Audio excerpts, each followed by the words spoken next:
या देवी सर्वभूतेषु मातृरूपेण संस्थिता नमस्तस्यै नमस्तस्यै नमस्तस्यै नमो नमः।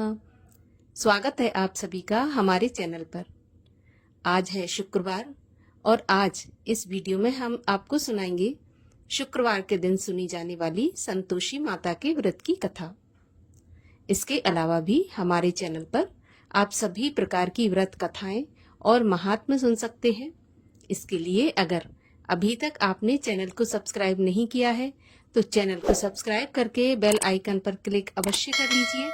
और अगर आपको आज ये कथा अच्छी लगे तो लाइक अवश्य करिए, क्योंकि आपके लाइक से ही हमें ये पता चलता है कि आपको हमारा वीडियो पसंद आया। तो चलिए आपको सुनाते हैं शुक्रवार के दिन सुनी जाने वाली संतोषी माता के व्रत की कथा। एक बुढ़िया थी और उसके 7 पुत्र थे। 6 कमाने वाले थे और 1 निकम्मा था। बुढ़िया माँ 6 पुत्रों की रसोई बनाती, भोजन कराती और पीछे से जो कुछ बचता तो 7वें पुत्र को दे देती थी। परंतु वह बड़ा भोला भाला था, मन में कुछ भी विचार नहीं करता था। एक दिन वह अपनी बहू से बोला, देखो मेरी माता का मुझ पर कितना प्यार है। वह बोली, क्यों नहीं, सबका झूठा बचा हुआ तुमको खिलाती है। वह बोला, भला ऐसा भी कहीं हो सकता है?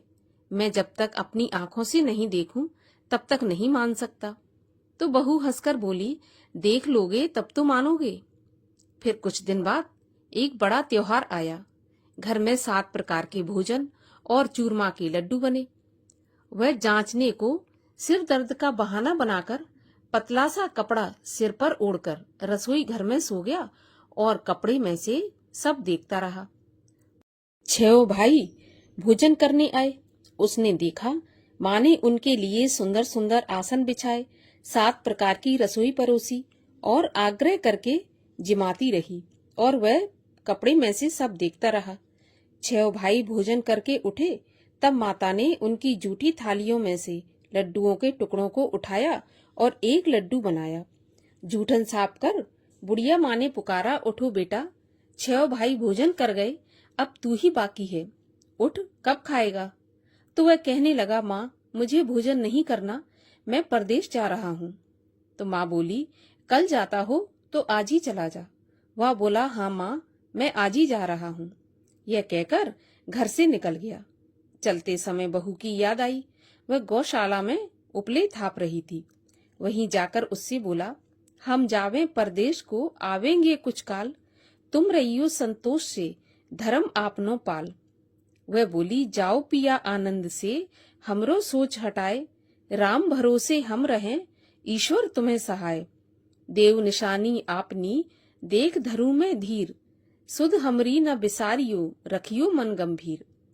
वह बोला, मेरे पास कुछ नहीं है, यह अंगूठी है सो ले लो और अपनी कुछ निशानी मुझे दो। वह बोली, मेरे पास क्या है, यह गोबर भरा हाथ है। यह कहकर उसकी पीठ पर गोबर के हाथ की थाप मारती। अब बुढ़िया का बेटा चल दिया। चलते चलते दूर देश में पहुंचा। वहां पर एक साहूकार की दुकान थी। वहां जाकर कहने लगा, भैया मुझे नौकरी पर रख लो। साहूकार को जरूरत थी तो वह बोला, ठीक है रह जा। लड़के ने पूछा, तनख्वाह क्या दोगे? तो साहूकार बोला, काम देखकर दाम मिलेंगे। तो उसे साहूकार की नौकरी मिल गई। वह सवेरे 7 बजे से रात तक नौकरी बजाने लगा। कुछ दिनों में दुकान का सारा लेन देन, हिसाब किताब, ग्राहकों को माल बेचना, सारा काम करने लगा। साहूकार के 7-8 नौकर थे, वे सब चक्कर खाने लगे कि यह तो बहुत होशियार बन गया है। सेठ ने भी काम देखा और 3 महीने में उसे आधे मुनाफे का साझीदार बना लिया। 12 वर्ष में वह नामी सेठ बन गया और मालिक सारा कारोबार उस पर छोड़कर बाहर चला गया। अब बहू पर क्या बीती सो सुनो। सास ससुर उसे दुख देने लगे। सारी गृहस्थी का काम करा के उसे लकड़ी लेने जंगल में भेजते। इस बीच घर की रोटियों के आटे से जो भूसी निकलती उसकी रोटी बनाकर रख दी जाती और फूटे नारियल के खोपरे में पानी। इस तरह दिन बीतते रहे। एक दिन वह लकड़ी लेने जा रही थी कि रास्ते में बहुत सी स्त्रियां संतोषी माता का व्रत करती दिखाई दी। वह वहां पर खड़ी होकर कथा सुनकर बोली, बहनों, ये तुम किस देवता का व्रत करती हो और इसके करने से क्या फल मिलता है? इस व्रत के करने की क्या विधि है? यदि तुम अपने इस व्रत का विधान मुझे समझाकर कहोगी तो मैं तुम्हारा बहुत एहसान मानूंगी। तब उनमें से एक स्त्री बोली, सुनो, ये संतोषी माता का व्रत है। इसके करने से निर्धनता, दरिद्रता का नाश होता है और लक्ष्मी आती है। मन की चिंताएं दूर होती हैं। घर में सुख होने से मन को प्रसन्नता और शांति मिलती है। निपुत्री को पुत्र मिलता है। प्रियतम बाहर गया हो तो जल्दी आ जाता है। कुंवारी कन्याओं को मनपसंद वर मिलता है। राजद्वारी में बहुत दिनों से मुकदमा चलता हो तो खत्म हो जाता है। सब तरह की सुख शांति हो, घर में धन जमा हो, पैसा जायदाद का लाभ हो, रोग दूर हो जाए और जो भी मनोकामना हो सब इस संतोषी माता के व्रत से पूरी हो जाती हैं। इसमें कोई भी संदेह नहीं है। वह पूछने लगी, यह व्रत कैसे किया जाता है, यह भी बताओ तो बड़ी कृपा होगी। तब वह स्त्री कहने लगी, 1.25 रुपए का गुड़ और चना लेना, इच्छा हो तो 5.25 रुपए का ले लेना या 11.25 रुपए का ले लेना। अपनी सहूलियत के अनुसार जितना भी हो सके सवाया लेना। 5.25 रुपए से 11.25 अपनी शक्ति और भक्ति के अनुसार लेना। हर शुक्रवार को निराहार रहकर कथा कहना और सुनना। इसके बीच क्रम टूटे नहीं। लगातार नियम पालन करना। सुनने वाला कोई न मिले तो घी का दीपक जलाकर उसके आगे जल के पात्र को रखकर कथा कहना, परंतु नियम न टूटे। जब तक कार्य सिद्ध न हो नियम पालन करना और कार्य सिद्ध हो जाने पर ही व्रत का उद्यापन करना। 3 महीने में माता पूरा फल प्रदान करती है। यदि किसी के खोटे ग्रह हैं तो भी माता 1 वर्ष में अवश्य कार्य सिद्ध करती हैं। कार्य सिद्ध होने पर ही उद्यापन करना चाहिए, बीच में नहीं करना चाहिए। उद्यापन में 2.5 सेर आटे का खाजा तथा इसी नाप से खीर तथा चने का साग करना। 8 लड़कों को भोजन कराना। जहां तक मिले देवर जेठ भाई बंधु कुटुंब के लड़के लेना। ना मिले तो रिश्तेदारों और पड़ोसियों के लड़के बुलाना, उन्हें भोजन कराना। यथाशक्ति दक्षिणा देकर माता का नियम पूरा करना। उस दिन घर में कोई खटाई न खाए, इस बात का ध्यान रखना। यह सुनकर बुढ़िया के लड़के की बहू चल दी। रास्ते में लकड़ी के बोझ को बेच दिया और उन पैसों से गुड़ चना लेकर माता के व्रत की तैयारी करके आगे चली और सामने मंदिर देखकर पूछने लगी, ये मंदिर किसका है? तब सब कहने लगे, ये संतोषी माता का मंदिर है। यह सुनकर माता के मंदिर में जा माता के चरणों में लौटने लगी। दीन होकर विनती करने लगी, हे माँ, मैं निपट मूर्ख हूँ, व्रत के नियम कुछ नहीं जानती, मैं बहुत दुखी हूँ। हे माता जगत जननी, मेरा दुख दूर कर, मैं तेरी शरण में हूँ। माता को दया आई। एक शुक्रवार बीता कि दूसरे शुक्रवार को ही इसके पति का पत्र आया और तीसरे को उसका भेजा हुआ पैसा भी आ पहुंचा। यह देखकर जेठानी मुंह सिकोड़ने लगी, इतने दिनों में इतना पैसा आया, इसमें क्या बड़ाई है? लड़के ताने देने लगे। काकी के पास अब पत्र आने लगा, रुपया आने लगा। अब तो काकी की खातिर बढ़ेगी, अब तो काकी बुलाने से भी नहीं बोलेगी। बेचारी सरलता से कहती, भैया पत्र आवे रुपया आवे तो हम सबके लिए अच्छा है। ऐसा कहकर आंखों में आंसू भरकर संतोषी माता के मंदिर में आ मातेश्वरी के चरणों में गिरकर रोने लगी। माँ, मैंने तुमसे पैसा नहीं मांगा, मुझे पैसे से क्या काम है? मुझे तो अपने सुहाग से काम है। मैं तो अपने स्वामी के दर्शन और सेवा मांगती हूँ। तब माता ने प्रसन्न होकर कहा, जा बेटी, तेरा स्वामी आएगा। यह सुन खुशी से बावली हो घर में जाकर काम करने लगी। अब संतोषी माँ विचार करने लगी कि इस भोली पुत्री से मैंने कह तो दिया कि तेरा पति आएगा, पर आएगा कहाँ से? वह तो इसे स्वप्न में भी याद नहीं करता, उसे याद दिलाने मुझे ही जाना पड़ेगा। इस तरह माता बुढ़िया के बेटे के पास जाकर स्वप्न में प्रकट होकर कहने लगी, साहूकार के बेटे, सोता है या जागता है? वह बोला, माता, सोता भी नहीं हूँ, जागता भी नहीं हूँ, बीच में ही हूँ, कहिए क्या आ गया है। माँ कहने लगी, तेरा घर बार कुछ है या नहीं? वह बोला, मेरा सब कुछ है माता, माँ बाप, भाई बहन, बहू, क्या कमी है? माँ बोली, भोले पुत्र, तेरी पत्नी घोर कष्ट उठा रही है, माँ बाप उसे दुख दे रहे हैं, वह तेरे लिए तरस रही है, तू उसकी सुध ले। वह बोला, हाँ माता, यह तो मुझे मालूम है, परंतु मैं जाऊं तो जाऊं कैसे? परदेश की बात है, लेन देन का कोई हिसाब नहीं है, जाने का कोई भी रास्ता नजर नहीं आता, कैसे चला जाऊं? माँ कहने लगी, मेरी बात मान, सवेरे नहा धोकर संतोषी माता का नाम ले, घी का दीपक जलाकर दंडवत करके दुकान पर जा बैठना। देखते देखते तेरा लेन देन सब चुक जाएगा, जमा माल बिक जाएगा, सांझ होते होते धन का ढेर लग जाएगा। वह सवेरे बहुत जल्दी उठकर स्नान करके संतोषी माता को दंडवत करके घी का दीपक जलाकर दुकान पर जा बैठा। थोड़ी देर में वह क्या देखता है, देने वाले रुपया लाए, लेने वाले हिसाब लेने लगे, कोठे में भरे सामानों के खरीददार नगद दाम में सौदा करने लगे। शाम तक धन का ढेर लग गया। माता का चमत्कार देखकर उसका मन प्रसन्न हो गया और माता का मन में नाम ले घर ले जाने के वास्ते गहना कपड़ा खरीदने लगा और वहां के काम से निपटकर घर को रवाना हुआ। वहां बहू बेचारी जंगल में लकड़ी लेने जाती, लौटते वक्त माँ के मंदिर पर विश्राम करती। वह तो उसका रोज रुकने का स्थान था। दूर से धूल उड़ती देख वह माता से पूछती है, हे माता, ये धूल कैसी उड़ रही है?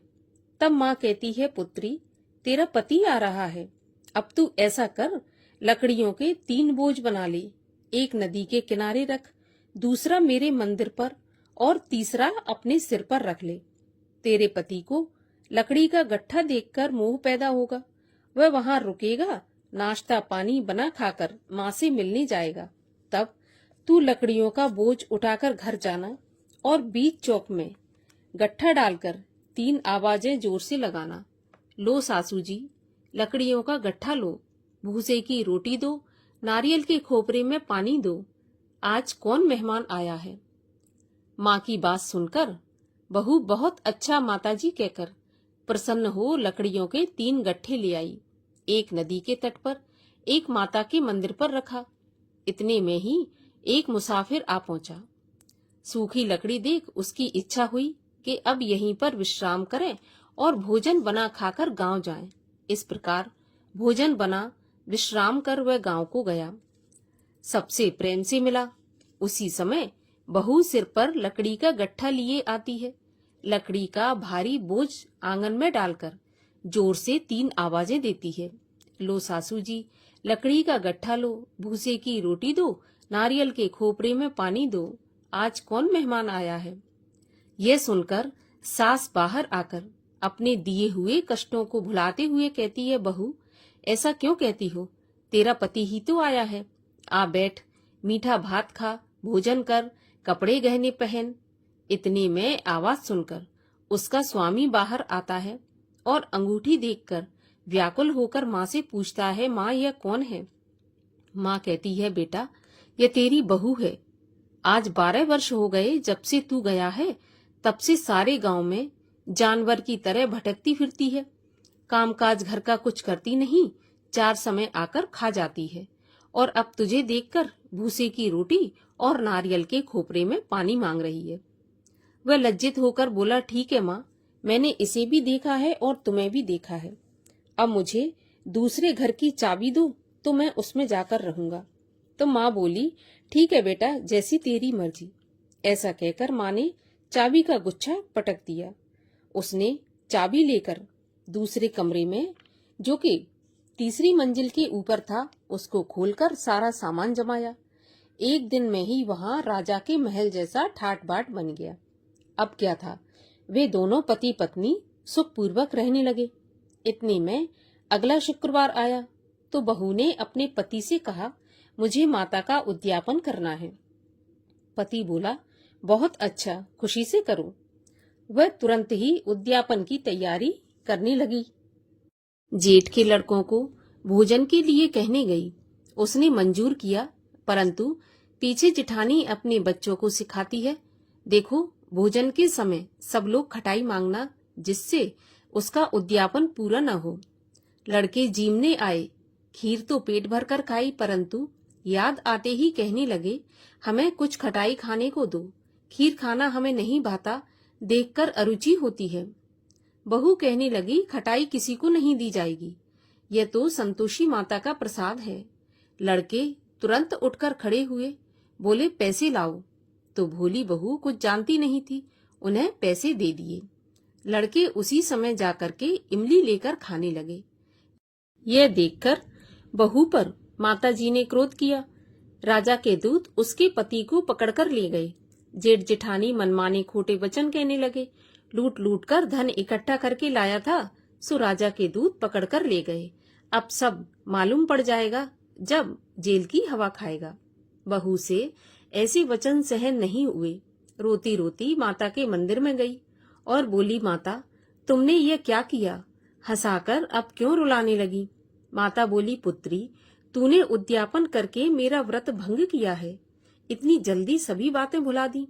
वह कहने लगी, माता भूली तो नहीं हूँ, ना ही कुछ अपराध किया है, मुझे तो लड़कों ने भूल में डाल दिया, मैंने भूल से उन्हें पैसे दे दिए, मुझे क्षमा कर दो माँ। माँ बोली, ऐसी भी कहीं भूल होती है? वह बोली, माँ मुझे माफ कर दो, मैं फिर से तुम्हारा उद्यापन करूंगी। तो माँ बोली, अब भूल मत करना। वह बोली, माता अब भूल नहीं होगी, अब बताओ मेरे पति कैसे आएंगे? तो माँ बोली, जा पुत्री, तेरा पति तुझे रास्ते में ही आता मिलेगा। वह घर को चली। रास्ते में पति आता मिला तो उसने पूछा कि तुम कहाँ गए थे? वह कहने लगा, इतना धन जो कमाया है उसका टैक्स राजा ने मांगा था, वही भरने गया था।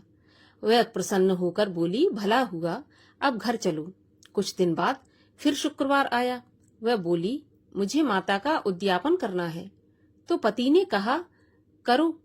फिर वह जेठ के लड़कों से भोजन को कहने गई। जेठानी ने एक दो बातें सुनाई और लड़कों को सिखा दिया कि तुम पहले ही खटाई मांगना। लड़के कहने लगे, हमें खीर खाना नहीं भाता, जी खराब होता है, कुछ खटाई खाने को दो। वह बोली, खटाई खाने को नहीं मिलेगी, खाना हो तो खाओ। वह ब्राह्मणों के लड़कों को लाकर भोजन कराने लगी। यथाशक्ति दक्षिणा की जगह उन्हें एक एक फल दिया। इससे संतोषी माता प्रसन्न हुई।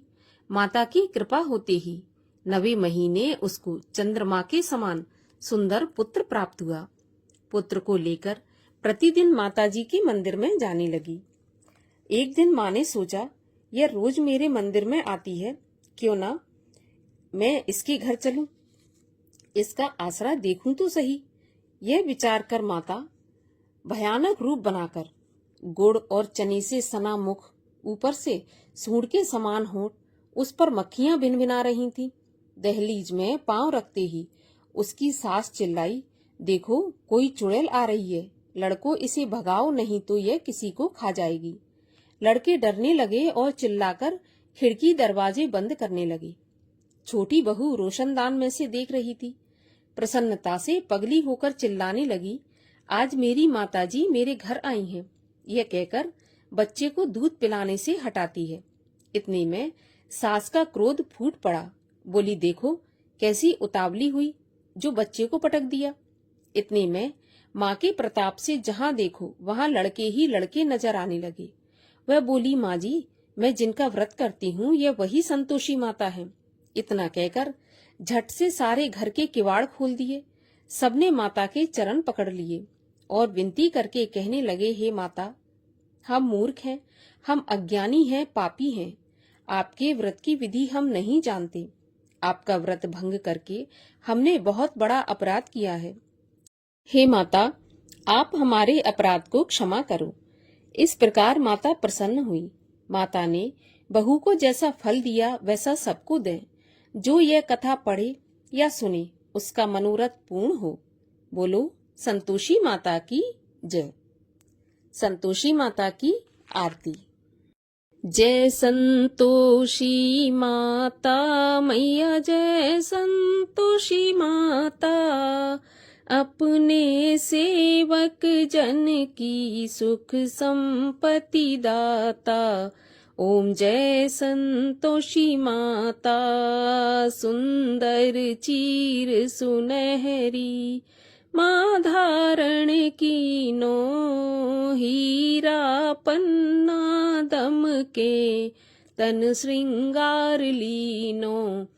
जय संतोषी माता, गेरू लाल छटा छवि बदन कमल सोहे, मंद हसत करुणामयी त्रिभुवन मन मोहे।